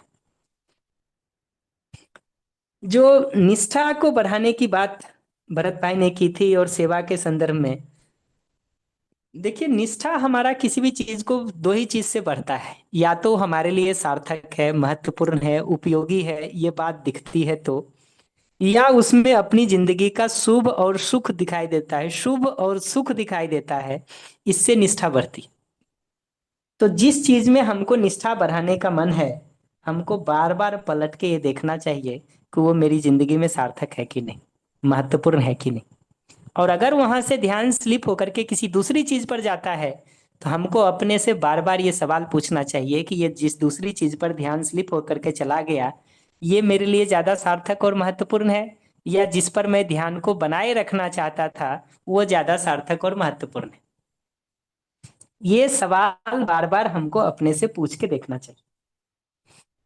इस सवाल को जितना पूछेंगे उतना सार्थक क्या है, महत्वपूर्ण क्या है, वो अपने मानस में सेट होता चला। और दूसरा, अपने मानस में ये दोनों परिस्थितियां जब चल रही हो, हम जिस पर ध्यान को बना के रखना चाहते हैं वो, और स्लिप होकर के जिस दूसरी जगह पर चला गया वो, ये दोनों का कंपैरिजन करके देखते रहना चाहिए कि किसमें हमारा वास्तविक शुभ है और किसमें हम सुख की, आराम की, संगीतमयता की स्थिति में रहते हैं। जितना जितना हमको ये बात दिखाई देगा कि सार्थकता में ही हमारा शुभ है और सुख है, उतना उतना ध्यान उस तरफ खींचेगा। तो निष्ठा का उत्तर तो ये है। सेवा की मानसिकता हमें तब आती है जब दो चीजें चाहिए। एक तो अपना स्वभाव गति में होना जरूरी है। हम ही अगर आवेशित गति में हैं तो दूसरे के शुभ और सुख की हम सोच ही नहीं पाते, क्योंकि सेवा में दूसरे का शुभ, दूसरे का सुख केंद्र में है। तो वो हम सोच ही नहीं पाते अगर हम खुद ही स्वभाव गति में नहीं है तो। और दूसरी बात उसमें यह है कि व्यवस्था के एक हिस्से के रूप में अपने को पहचानना और उसके उसमें अपनी जिम्मेदारी को महसूस कर पाना, ये भाग है जो हमको सेवा के लिए प्रोत्साहित करता है। तो परिवार की व्यवस्था, समाज की व्यवस्था, ये दोनों व्यवस्था के हम एक महत्वपूर्ण घटक हैं। उसमें हमारी भी एक सार्थक भूमिका है, भागीदारी है, जिम्मेदारी है। ये बात को हम जितना देख पाते हैं उतना हमारा सेवा का मन बनता है। लास्टली, सेवा के संदर्भ में यह भी समझ के रखने की जरूरत है कि जितना जितना हम परिवार और समाज की व्यवस्था में भागीदारी करते हैं, उतनी ही ज्यादा संभावना है कि लौट करके दूसरा भी जरूरत पड़ने पर हमारा सहयोग कर सकता है। हम अपनी तरफ से सहयोग की प्रवृत्ति और मानसिकता को जितना बना करके रखते हैं, अगले में भी सहयोग की प्रवृत्ति के उदय होने का वो कारण बनता है। उसमें भी सहयोग का अंकुर उत्पन्न होता है धीरे धीरे हमारे ऐसा जीने से। तो सेवा की प्रवृत्ति को विकसित करने के लिए तो ये जरूरी है। क्योंकि आज पहला सेशन है इसलिए मैं सारे क्वेश्चंस का एक साथ रिस्पॉन्ड कर दे रहा हूँ। अगली बार से इसको जब भी करेंगे तो एक एक लोगों के प्रश्न को रिस्पॉन्ड कर लेंगे, और फिर उनका उस पर कोई और क्रॉस क्वेश्चन होगा तो उसको रिस्पॉन्ड करके फिर हम आगे बढ़ेंगे। बट ये फर्स्ट टाइम है इसलिए मैंने सोचा कि एक साथ ही सारे को रिस्पॉन्ड कर देता हूँ। तो एक बार के लिए वंदन और शीतल भैया, मैं रोक ले रहा हूँ इसको। अगर कोई प्रश्न हो तो उसको हम पहले रिस्पॉन्ड कर देना चाहेंगे, फिर जो अपनी तरफ से मुझे कुछ और बातें कहनी है क्लोज करने के पहले उस पर जाएंगे। नमस्ते। जी धन्यवाद भैया। चैट में एक क्वेश्चन आया हुआ है अनुपमा मिश्रा जी का। लिख रहे, यदि एक बार आवेश में फंस ही जाए तो क्या करे? साउंड का। हाँ, डिटेल में इसका सारा वो दिया हुआ है। शायद मुझे लगता है एक स्लाइड यूज किया था हमने जिसमें स्टेप वाइज 5-6 मुद्दे डाले हुए हैं कि क्या करें, जिसमें सबसे लास्ट में हमने ये सलाह दिया था कि अपने प्राण को रोकने का काम कर लें ताकि ध्यान वहां से हट सके, वहां से हट सके। बट उसके पहले के दसियों ऑप्शन है, और कुछ भी नहीं समझ में आए तो एक सिंपल काम करिए कि थोड़ी देर के लिए ब्रेक लीजिए, आराम करिए। कुछ अपने मन लगाने के अनुकूल काम हो तो 10-20 मिनट उसको कर लीजिए, और थोड़ा आराम में आ जाते हैं तो वापस लौट करके रिकॉर्डिंग के उस हिस्से को सुनने का काम करिए जिससे समाधान वाले भाग पर ध्यान चला जाए।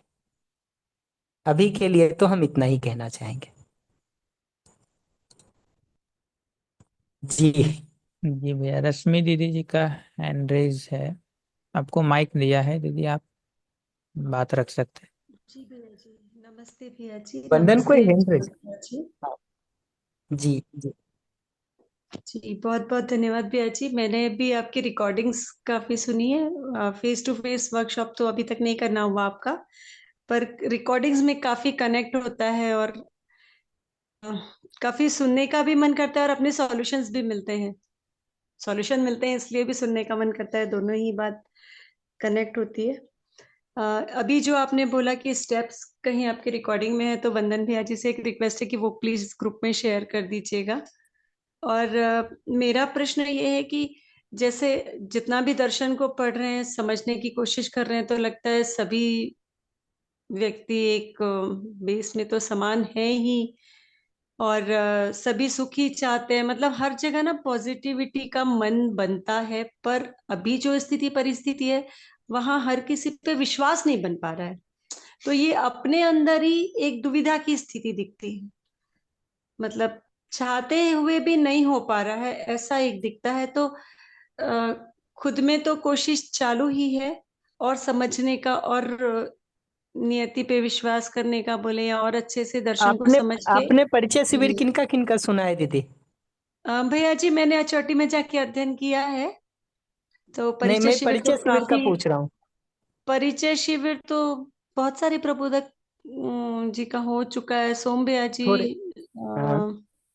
सुरेंद्र पाल भैया जी, मतलब काफी हम्म। सारे 8-10 हो गए हैं। नहीं, वो तो मैं समझ गया। आपने भानु जी का कोई परिचय शिविर किया है या गणेश जी का? नहीं नहीं नहीं, उनका हाँ नहीं, तो इस साइड से किसी का सुनना नहीं हुआ, कानपुर और तो, इस तरफ की तो संस्था से। समय निकाल के कभी एक परिचय शिविर भानु भैया का सुन लीजिए। जी जी मुझे जी, लगता है बिल्कुल भैया भीलवाड़ा जी। में अपलोडेड होगा वो, या फिर वंदन से कहिएगा वो लिंक आपके साथ शेयर कर देंगे। किसी बिल्कुल एक बिल्कुल। परिचय शिविर को सुनने का काम कर लीजिए। ये जो आपके विश्वास, सम्मान और ये सारे मुद्दे हैं ना, ये हम्म। परिचय शिविर में बहुत विस्तार से रिस्पॉन्ड किए हुए होते हैं। अच्छा। तो बिल्कुल। उसमें हाँ, कम से कम इन जिनका नाम मैं कह रहा हूँ, इनके शिविर में आपको बहुत विस्तार से वो मिल जाएगा। जी और मैं बिल्कुल भैया मानता हूँ जी। कि उससे आपकी प्रॉब्लम सॉल्व हो जाएगी। अच्छा। पर बिल्कुल। हाँ, फिर भी नहीं होता है तो हम नेक्स्ट टाइम कर देंगे रिस्पॉन्ड बिल्कुल दीदी। भैया जी, इसी से जुड़ा हुआ एक प्रश्न ये हो रहा है कि मैं थोड़ा इसमें ना शादी को और समझना चाह रही हूँ। मतलब शादी के ऊपर, शादी करना हो बिटिया की तो क्या देखें, या बच्चों को क्या देखना चाहिए, इस जगह पे भी बहुत समझ अटका गया दिखता है कि दीदी, जी। समझ गया, जी। आपकी बात आ गई। दीदी, उसके लिए अभी भीलवाड़ा वाला जो यूथ का वर्कशॉप हुआ है, उसमें डे 5 में डिटेल डिस्कशन है इसके ऊपर। डे उसका 5 में। फर्स्ट डे 5 में, पर वो अभी अपलोड नहीं हुआ होगा। उसका फर्स्ट वीडियो आज वंदन ने डाला है। जी, वो मैं आज सुन रही थी, वो थोड़ा आधा ही तो सुन पाई।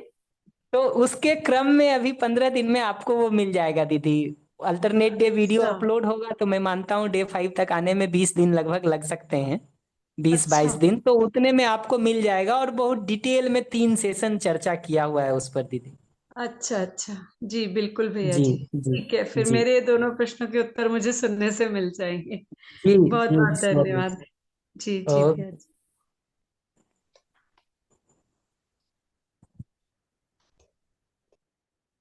और कोई है वंदन?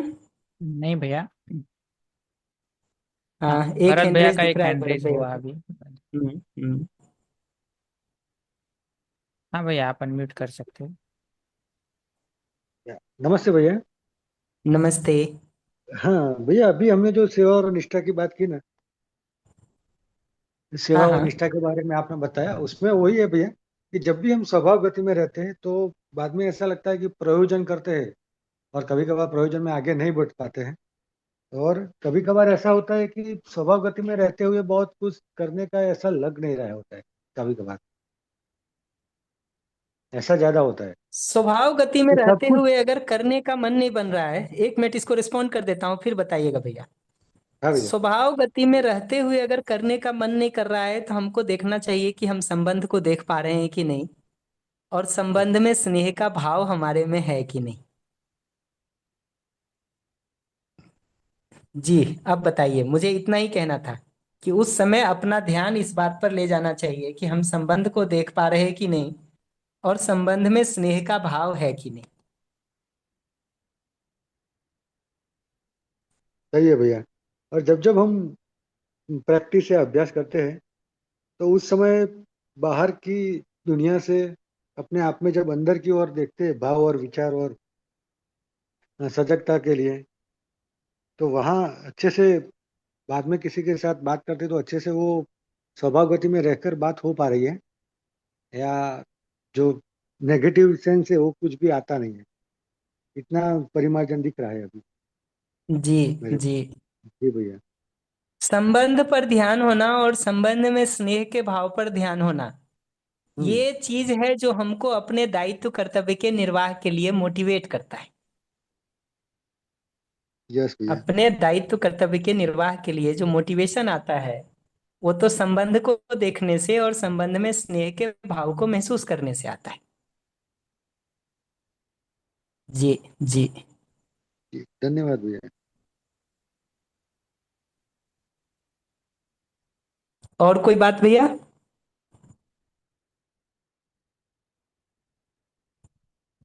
संगीता बंसल जी का हैंड रेज है,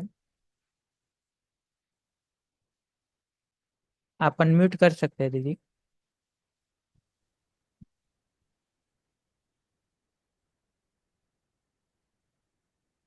एक हैंड रेज और है बंधन। शशि मौसी जी का भी हैंड रेज है।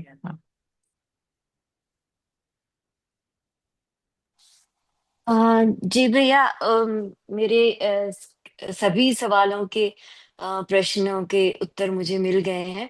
बस एक चीज जो मैं कहना चाह रही थी कि जो दृष्टा के लेवल से देखने की बात थी वो रह गई। तो जब भी ऐसा होता है कि दृष्टा के लेवल से जब अपने भाव और विचारों को देखते हैं और अगर प्रतिक्रिया नहीं होती है तो मतलब फिर तो लगता है कोई समस्या ही नहीं है। फिर तो बाकी की सारी चीजें ना वो इतनी स्पष्ट दिखाई देने लग जाती हैं, दूसरे की जो स्थिति है वो भी, खुद की स्थिति भी। और फिर यही लगता है कि कुल मिला के ध्यान इसी बात पर जाता है कि अभी जितनी भी परेशानियां हैं उसका कारण दूसरा नहीं, बल्कि कहीं ना कहीं अपने खुद के संस्कार और खुद की ही अयोग्यता है, तो उसको बढ़ाने पर काम करना है। तो ये जनरली जो मॉर्निंग सेशन है उसमें ये कहा जाता है कि दृष्टा लेवल से देखने का मतलब ये है कि आपके अंदर जो भी भाव विचार हैं उन पे प्रतिक्रिया नहीं करना। और मुझे ऐसा होता है कि जब वो प्रतिक्रिया नहीं होती है तो मतलब वो विरोध भी खत्म हो जाता है। मतलब एक तो ये है कि हाँ, ये देखना कि मुझ में विरोध है और प्रतिक्रिया नहीं करना। और मेरे साथ में ये हो रहा है कि जब दृष्टा लेवल से देख लिया तो फिर वो विरोध भी गायब हो जाता है। मतलब प्रतिक्रिया करने की दीदी आवश्यकता, मतलब। दीदी, बीच में इंटरवीन कर रहा हूँ। जी। देखिए, ये प्रतिक्रिया नहीं करने से अल्टीमेटली उद्देश्य तो उसका यही है कि विरोध का भाव समाप्त हो जाए। ये उद्देश्य थोड़ी है कि विरोध बना रहे और हम प्रतिक्रिया ना करें। वो हाँ, तो प्रतिक्रिया मैं नहीं करने के डिजाइन में इसीलिए जाया जाता है कि विरोध के भाव से मुक्ति मिल सके। ठीक है, तो मैं तो एक्चुअली वो यही अगर सोच फ्री रही हो थी जा रहे कि हैं तो अच्छी बात है। जी, कंटिन्यू। हाँ भैया, तो मैं यही सोच रही थी कि जब मैं दृष्टा के लेवल पे ही पहुंच जाती हूँ तो फिर तो मतलब विरोध ही नहीं रहता, फिर वो तो सारा ही खत्म हो जाता है। फिर तो बात इसी पे आ जाती है कि मेरे संस्कार हैं, मेरी अयोग्यता है और उसको ठीक करना है। अगर जी दूसरा जी। गलत भी कर रहा है तो उसकी मतलब मैं ये भी देख पाती हूँ कि मैं जब ये सारी सूचनाओं के साथ में भी अभी मेरा करना बहुत ज्यादा गलत हो रहा है, ठीक का तो मतलब बहुत ही नेग्लिजिबल अंश है जिसको मैं कह सकती हूँ कि ठीक है, इतना गलत मुझे अपने आप में भी दिखाई दे रहा है।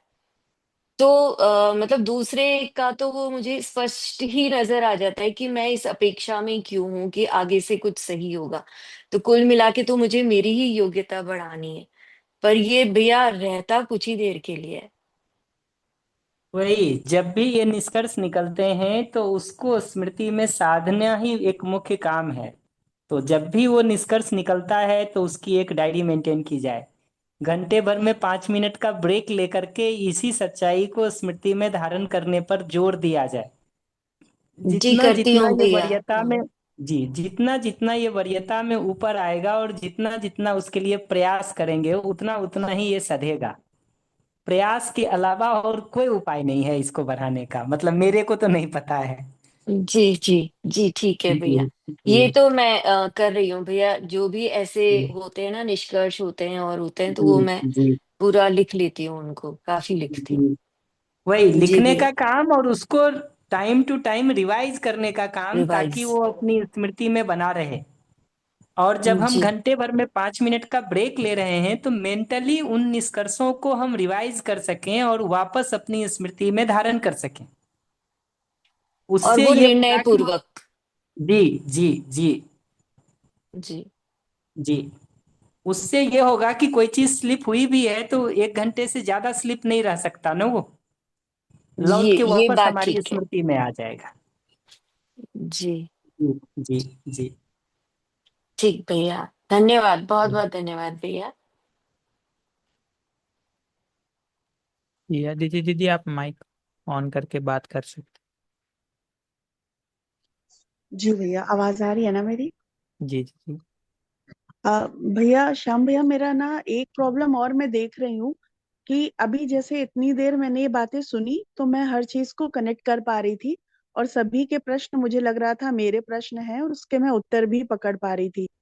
मैं अपने अंदर एक बहुत बड़ी कमी देख रही हूँ कि अगर मैं खुद से कोई संकल्प लेती हूँ, प्रॉमिस करती हूँ कि अब मैं अपनी दिनचर्या ठीक करूंगी, समय से उठूंगी, खुश शरीर के लिए योगा करूंगी, अपना खान पान ठीक रखूंगी।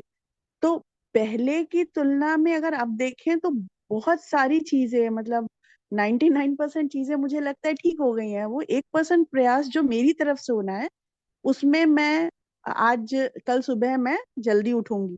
जब मैं सुबह देर से उठती हूँ तो फिर मैं नहीं नहीं कल से जल्दी उठूंगी, और वो आज बन ही नहीं पा रहा है। तो इसके लिए मैं क्या करूं कि जो मैं खुद से प्रॉमिस करूं उसे मैं निभा पाऊं। मैं टालती जा रही हूँ चीजों को। अगर मैं समझ थोड़ा गया भी दीदी, जी भैया। समझ गया। आलस्य और प्रमाद उसका कारण है, जी और उसको ठीक करने का जो एक सरल उपाय है वो है किसी ऐसे वातावरण में कुछ दिन रहना जहाँ वैसी अनुकूलता हो। तो अगर हम सुबह उठने का अभ्यास करना चाहते हैं तो ऐसे वातावरण में थोड़े दिन रहें जहाँ सभी लोग सुबह उठते ही हों। अगर हम जी योग आसन प्राणायाम को अपने रूटीन में डालना चाहते हैं तो ऐसे वातावरण में रहें थोड़े दिन जहाँ सभी लोग वैसा करते ही हों। जब खुद के संकल्प से नहीं हो पा रहा हो तो वातावरण का सपोर्ट ही एक समाधान बचता है। जो सरल तरीका है वो ये है, और वो नहीं हो, खुद से ही करने का मन हो, तो फिर तो ये है कि बार बार दिन भर में 2 घंटे का समय निकाल के रिकॉर्डिंग सुनने के काम को करना चाहिए। खास करके रात को सोने के ठीक पहले उसको 2 घंटा लगा के सुन के सोना चाहिए, ताकि वो संकल्प इतना मजबूत रहे कि सुबह तक काम कर जाए। तो 1 से 2 घंटे का समय निकाल के रात में सोने के पहले ठीक से उन रिकॉर्डिंग्स को सुन के सोना चाहिए, जो हमको ठीक संकल्प के लिए मोटिवेट कर पाएंगे। ये दोनों को करके देखिए दीदी, शायद समाधान निकल जाए।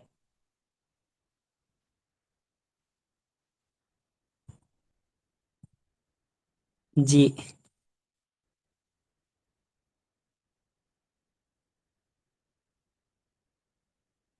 और कोई बात बंधन? आदित्य दीदी फिर कुछ कह रहे हैं शायद। आवाज नहीं आ रही पर।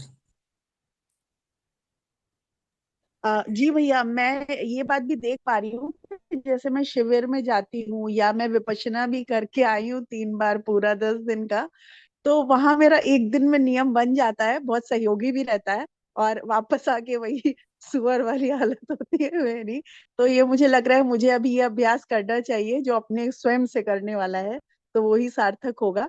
क्योंकि शिविर में वो भी जाके तो बहुत करना जल्दी चाहिए, सब वो एडजस्ट भी हो करना जाता चाहिए, वो भी करना है। जी चाहिए, और शिविर में थोड़ा ज्यादा लंबा दिन रहना चाहिए। 10 दिन जी से नहीं भैया। हो रहा है तो महीने भर रहना चाहिए। तो धीरे अच्छा धीरे अच्छा। घिस घिस करके थोड़ी आदत बढ़ेगी।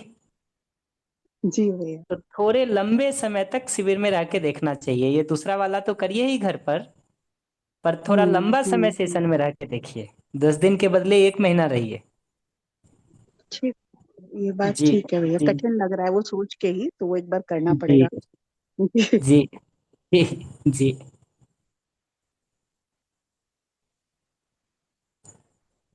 वंदन भाई, वाई करके जो पार्टिसिपेंट है उसको मैसेज में आइडेंटिफिकेशन लेके माइक दीजिएगा प्लीज।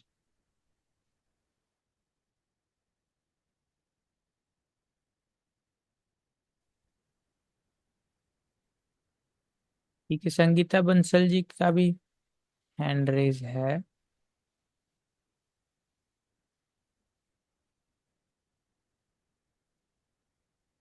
संगीता दीदी आप। कई सारे हाँ कई सारे हैंड हाँ रेज हैं वंदन। हाँ। हाँ। हाँ, नमस्ते भैया। नमस्ते नमस्ते। हाँ, आवाज आ रही है मेरी? जी जी। भैया मेरे 2 क्वेश्चन हैं अभी। मेरे को क्लोस्ट्रोफोबिया है, तो मैं अभी कानपुर सत्र करा था 15 दिन का, अभी जो मई के मंथ में हुआ था। तो वहाँ भी मुझे 1-2 बार प्रॉब्लम आई थी, लेकिन मैंने दृष्टापद पे रह के जैसे वहाँ पे अभ्यास वगैरह करा, रात को जैसे आँख खुल गई थी तो मेरे को डर लग रहा था। लेकिन फिर मैं 1 घंटा 1.5 घंटे से परेशान रही, लेकिन मैं ना अपने आप को निर्णय बनाए रखा कि मैं लेटे लेटे देखूंगी कि मुझे क्या हो रहा है।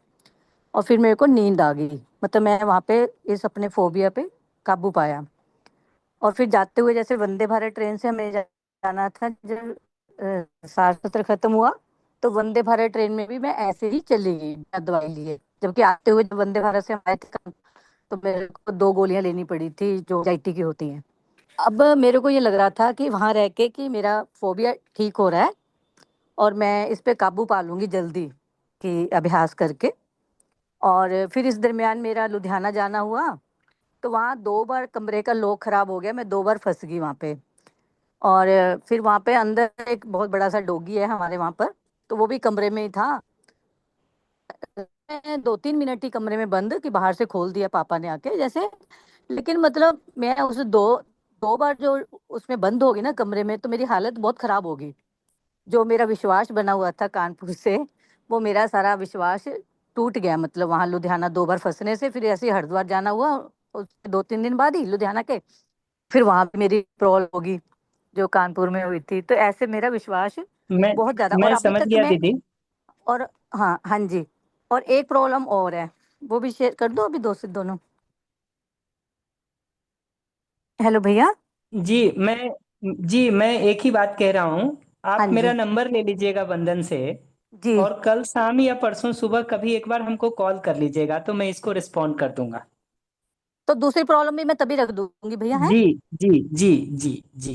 नंबर ठीक है ले भैया। लीजिएगा बंधन से, मिल जाएगा अगर आपके पास नहीं है तो। ठीक है भैया, धन्यवाद भैया। ठीक। ठीक। नमस्ते नमस्ते। नमस्कार भैया।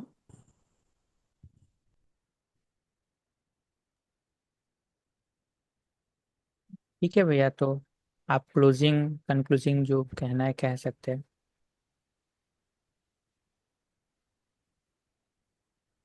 इन्हीं और का कोई कमेंट तो नहीं है ना?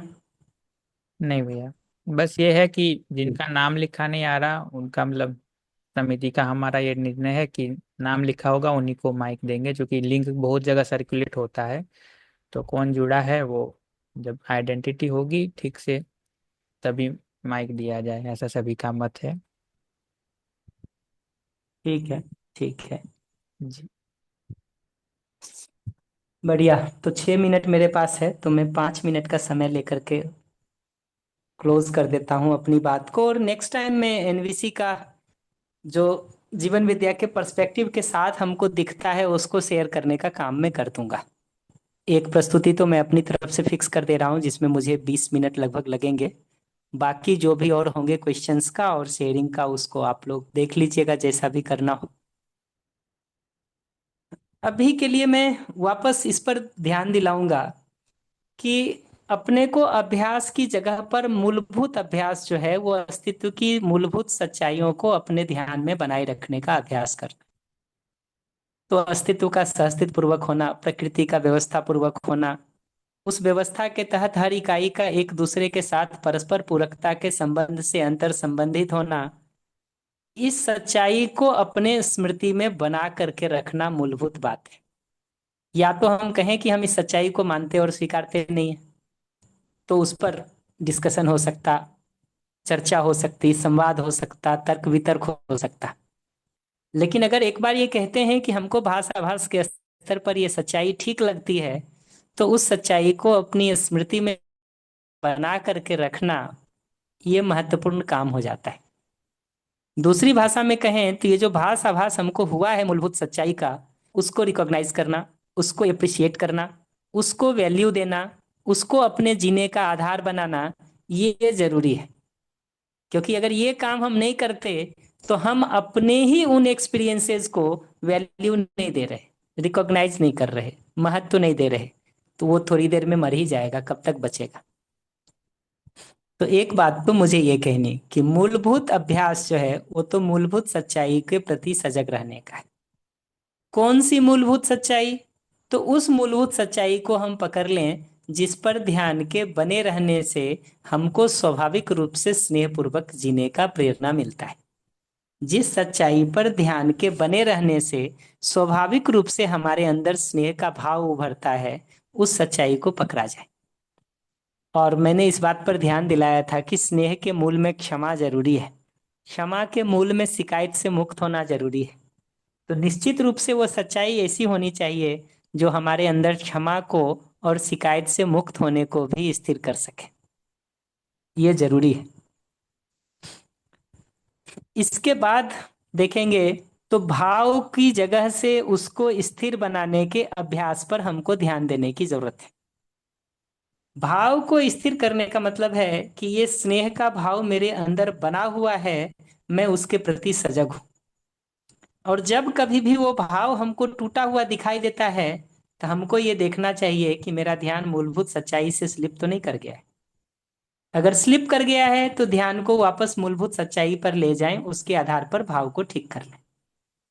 अगर मूलभूत सच्चाई पर ध्यान के बने रहने के बावजूद भी भाव बिगड़ रहा है तो दो में से एक काम करें, या तो किसी दूसरी मूलभूत सच्चाई को आधार बनाएं या उस बिगड़े हुए भाव में दुख दर्शन दोष दर्शन के काम को कर सकें।